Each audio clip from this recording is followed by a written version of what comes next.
Hi friends అందరికీ welcome back to my channel Bittu and Chintu vlogs. ఎలా ఉన్నారండి? వీడియో చూసే వాళ్ళంతా బాగున్నారా? మేము కూడా బాగున్నామండి. మీరు కూడా బాగుండాలని చెప్పి మనస్ఫూర్తిగా కోరుకుంటున్నాను. నేను ఇక్కడైతే ఎగ్ బిర్యానీ చేశానండి. చాలా సింపుల్ అండ్ టేస్టీగా అయితే ఎగ్ బిర్యానీ చేశాను. ఎక్కువ హడావిడి లేకుండా చిన్నపిల్లలు కూడా అర్థమయ్యే విధంగా అయితే చెప్పేస్తానండి. ఇంకా మీరు కూడా కానీ చేసుకోవచ్చు. మస్ట్ అండ్ షుడ్ ట్రై చేయండి. బాగా అయితే వస్తుంది, టేస్టీగా అయితే ఉంటుంది. ఎగ్ బిర్యానీ వచ్చేసి నా స్టైల్లో చేస్తున్నానండి. అంటే అందరూ చెప్పేటట్టు కాదు. ఇదైతే ఆంధ్ర స్టైలు. ఆంధ్ర స్టైల్ అనే కాదు, ఇది నా స్టైల్లో నేను చేస్తున్నానండి. నేను చేసే పద్ధతిలో అయితే మీకు చూపిస్తున్నాను.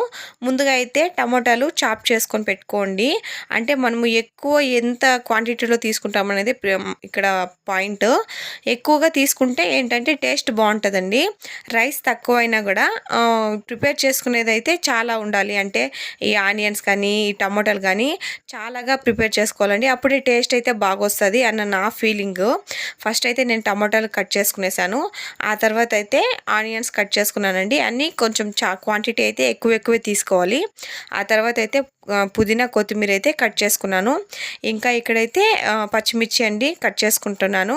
ఇదంతా నేను నైట్ ప్రిపేర్ చేసి పెట్టుకున్నానండి. ఇంకా మార్నింగ్ కలుసమని చెప్పేసి ఇంకా మార్నింగ్ 8కి అంతా ఇంకా లంచ్ బాక్స్ ప్రిపేర్ అయిపోవాలి కదా.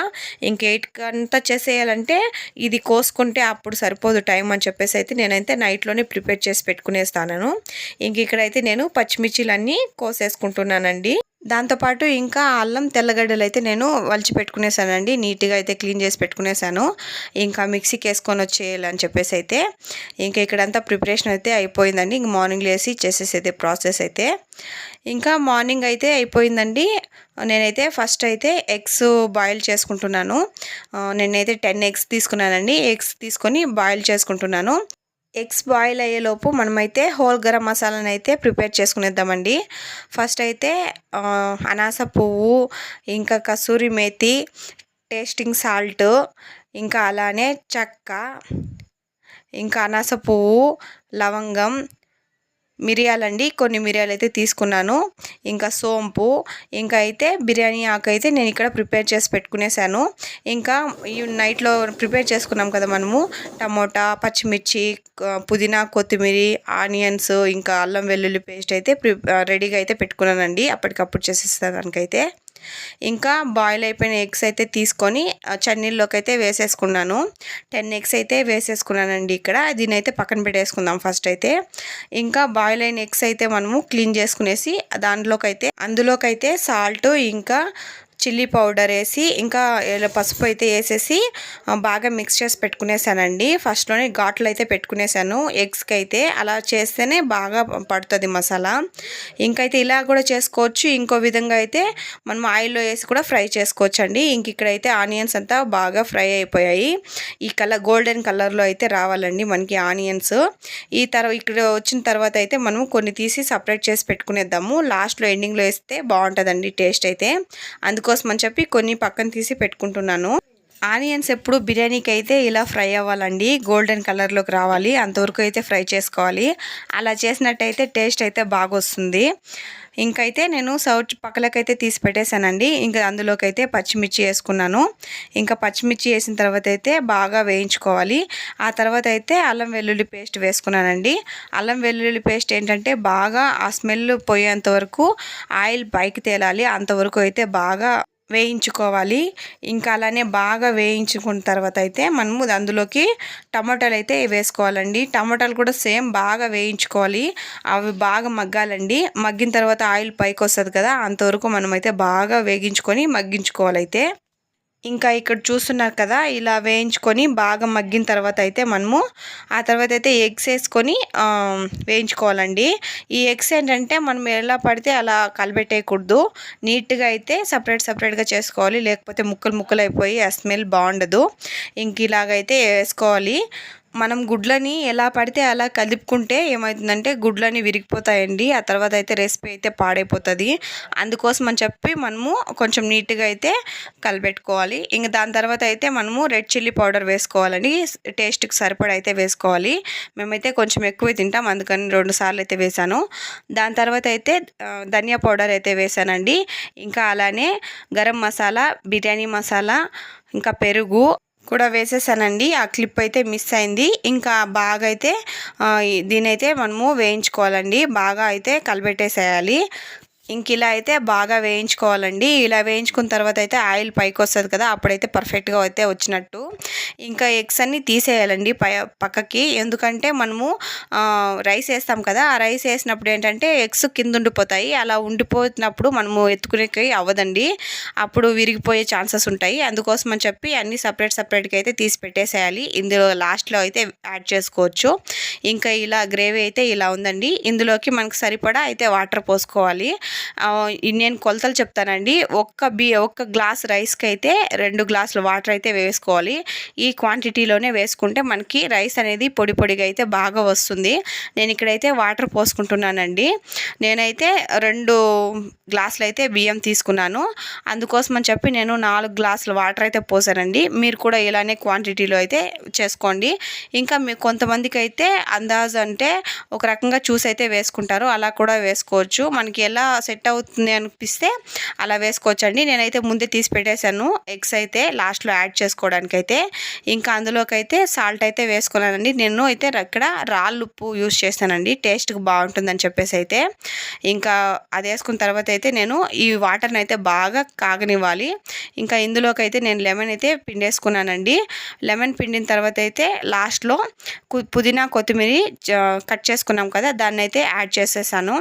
ఇంక ఇదైతే బాగా మరగాలి. వాటర్ అయితే సలసలా అని పైకి బుడగలుగా వస్తాయి కదా, అలా వచ్చిన తర్వాత అయితే మనం రైస్ని కలిపినామంటే అప్పుడు టేస్ట్ బాగుంటుంది. ఇంకా రైస్ కూడా పొడిలాడుతూ ఉంటుందండి. ఇంక ఇదైతే బాగా మగ్గాలి.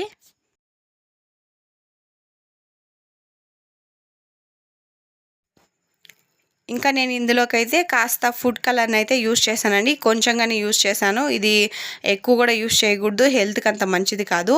నేనైతే ఇంట్లో బియ్యం అయితే యూస్ చేస్తున్నానండి. అంటే వడ్ల బియ్యం ఉంటాయి కదా, అవే నేను యూస్ చేస్తున్నాను. బాస్మతి రైస్ ఏం కాదండి. ఇవి కూడా బాగా అవుతాయి అని చెప్పేసి అయితే నేను ఇది యూస్ చేస్తున్నాను. మీరు కూడా ఇలా చేసుకోవాలనుకుంటే ఇలా చేసుకోవచ్చు, లేకపోతే బాస్మతి రైస్తో కూడా ట్రై చేసుకోవచ్చండి. ఇంక ఇక్కడ చూస్తున్నారు కదా, బాగా అయితే కాగిపోయిందండి ఎసరు.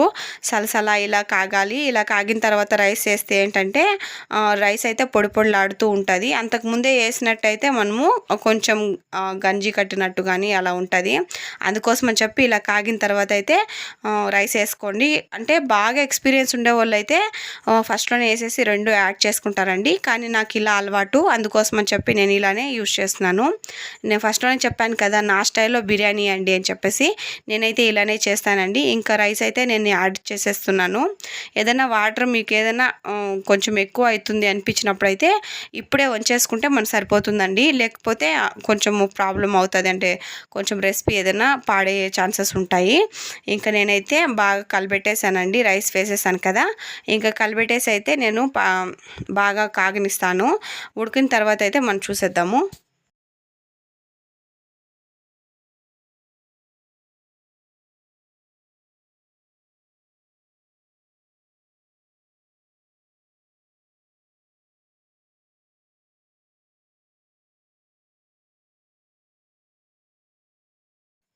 ఇంకా ఇందులోకైతే మనము ముందుగానే ఫ్రైడ్ ఆనియన్స్ అయితే పక్కకు తీసి పెట్టుకున్నాం కదా, ఇంకా వాటిని కూడా మనం యాడ్ చేసేసుకుందామండి. అంటే ఈ ఆనియన్స్ అయితే లాస్ట్లో యాడ్ చేసినట్టయితే టేస్టీగా అయితే ఉంటుంది. అందుకోసమని చెప్పి నేను లాస్ట్లో అయితే యాడ్ చేస్తున్నాను ఫ్రైడ్ ఆనియన్స్. ఆనియన్స్ ఎప్పుడు బ్రౌన్ కలర్లోనే రావాలండి, ఇది మాత్రం గుర్తుపెట్టుకోండి. టేస్ట్ అయితే బాగుంటుంది.